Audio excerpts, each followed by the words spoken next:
Hi, I'm Paris, and I think I'm up to about my 10th mask review. I'm reviewing masks to find the most comfortable, most well-fitting, best filtering mask. Today I'm trying something completely different. This is not a cloth mask. It's a mask made from silicone.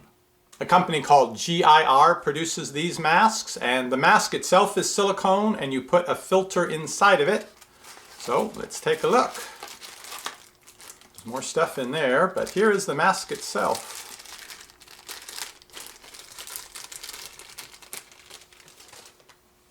They come in different colors. They go for about $15. And they do need to have a filter put inside because you can see right through those holes. So filter will go inside here, a paperish filter that you use just for one day and then you have to replace it. And it sort of sticks onto those spots there. Let's try without the filter and just see how it fits. Okay, so that's for the nose. It's all made out of one piece of material. Feels like it fits pretty well. Very easy to breathe with because I haven't put the filter in it yet, but it is secure all along there, a little bit of an opening there. It's comfortable, it's really not pulling hard on the ears. If it turns out that the mask is too big for you and you do want to have a good fit, they mention that they include a clip that you can put on the back. Here it is.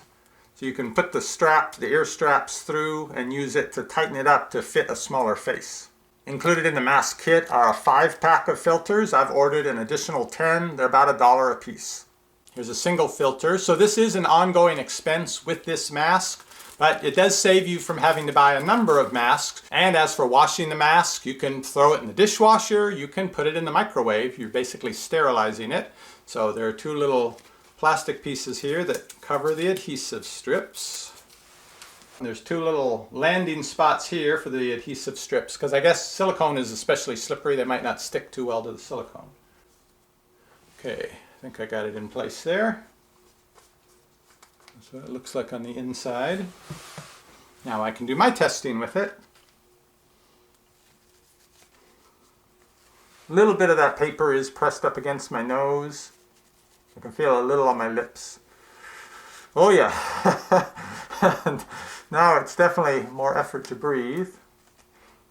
Unfortunately, I've got the filter sort of stuck between my nose and my lip. So my nose is breathing over it. Let me readjust that. There's enough resistance, which is what you need in a filter, but there's enough resistance that when I exhale through my nose, I can feel the air going here and coming out here. The way I usually test the filtration with the cloth masks is to look through them. You should be able to see maybe a tiny bit of light, but certainly not any detail if they're doing a good job filtering. Just the light and looking out the window. Yeah, just the light. I don't see the trees or the clouds. I've had masks that I can actually see all the details out there. So this is doing at least a reasonably good job of filtering. When I looked at this mask online, I assumed it would be a good one for not fogging up the glasses because of the silicone seal across the top of the nose, but I'm going to try it out now and see. Here we go. Breathing through the nose.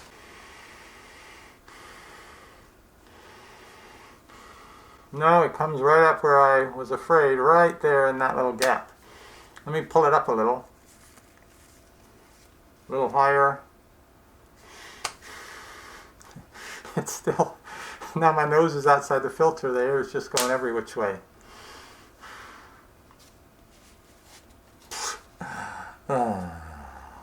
Alright, not as adhesive as I might have hoped.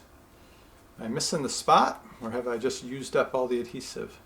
This needs to get easier with time. I don't want to have to mess with this every time I'm going to put a mask on to go out. They do say that the internal filter mask, though, will last a day. So if you use it lightly in the morning, you can use it again in the afternoon. It should last you 1 day's worth of outside your house activity. If it would stick and at least stay in for the whole day of use, it might not be too bad to just put it in the morning, but I'm having trouble getting it to stay in place. It feels sticky, and this feels like this is exactly the spot that it's supposed to be applied to. All right, this did fall on the floor. Maybe it lost its stickiness. I'll try a new pad to be fair to it. Okay, brand new pad. Even fresh out of the package, it doesn't stick very much. I think I got it properly positioned this time. Yeah, it pulls up against my nostrils when I breathe in. I think that's what it's supposed to do. And talking hasn't moved the outside mask, but now that I've talked, I've somehow managed to pull the inside filter loose, which I could feel going under my nose. And now as I continue to talk, every time my mouth moves, it's working its way out from inside the mask.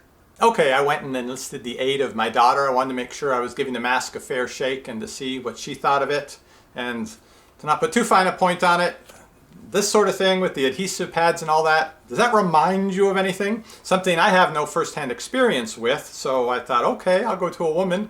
And yes, she was able to put it in and keep it in place here fairly easily. And she wore it. She said it was difficult to get a good breath, so it was making a good seal. And I said, well, read something to me, because I was sure when she started talking that the filter would come down, like it did for me. And so she talked, I gave her something to read, she read it, didn't have any problem. I thought, what? So I put it on with the exact place she had the filter in it. And sure enough, after breathing a few times and I started talking, I could feel that it came underneath my nose. And as I continued to talk, that's when I saw the filter coming out. I thought, why is it happening to me and not her? And then I realized as I was speaking, I could feel the razor stubble on my chin was catching on this, and each time going down, I basically worked it down, undid the adhesive and worked the filter out of the mask just from the friction with the razor stubble on my chin. So I never imagined there would be a difference in masks for men and for women, other than maybe men needed a larger size mask, but there's a difference. I would never have thought of that. The fact that men generally have the razor stubble in a situation with a removable mask like this, that just that motion of talking is enough to make it different on men than it is when women are wearing it.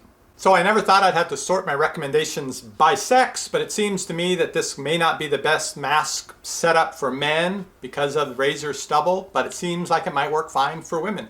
So I'll leave it at that. I like the idea of being able to have a fresh filter anytime you want. If you're in some environment, you're feeling kind of like, I'd rather not be wearing this mask any longer, you can put a new filter in, and it's as easy as throwing it in the microwave for a little bit to disinfect the silicone part. Find out more about the GIR masks at the link down below this video, and I just got notified that another mask I've ordered has shipped. It's kind of unique. It's a cloth mask, but it has a special little piece that goes right up over the nose to keep those glasses from fogging up. How well will that work? If you subscribe, you'll find out, and I'll see you on the next review.